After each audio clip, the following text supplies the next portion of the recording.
Like most Americans, the bulk of representatives and senators watched President Biden's first address to Congress from their living rooms. And it was unlike any other modern presidential speech to lawmakers seen before.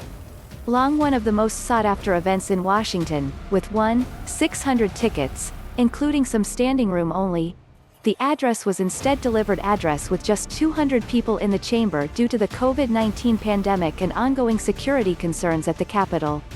And for the first time in history, a U.S. president was flanked on the dais by two women, Speaker Nancy Pelosi, D. San Francisco, and Vice President Kamala Harris, another Californian. "Madam Speaker, Madam Vice President," Biden said as he began his speech, before he was interrupted by applause from the chamber and a shout of joy from a female lawmaker. "No president has ever said those words from this podium, and it's about time," Biden said.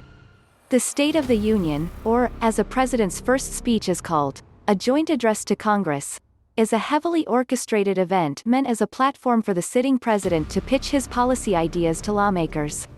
But with television cameras in the chamber, it's also become his highest-profile appeal to the American people. The speech occurred just short of Biden's 100th day in office and much later than those of most modern presidents. He dedicated much of the early parts of his speech to talking about his early success of passing a massive economic aid bill and the economic emergency that still must be addressed to help Americans recover from the COVID-19 pandemic. While the setting tonight is familiar, this gathering is very different, a reminder of the extraordinary times we are in, Biden said. Throughout our history, presidents have come to this chamber to speak to the Congress, to the nation, and to the world. To declare war. To celebrate peace. To announce new plans and possibilities. Tonight, I come to talk about crisis and opportunity. Most years, representatives stake out positions early in the day near the central aisle, where the cameras following the president into the chamber will catch their face as the president shakes their hand or slaps their back.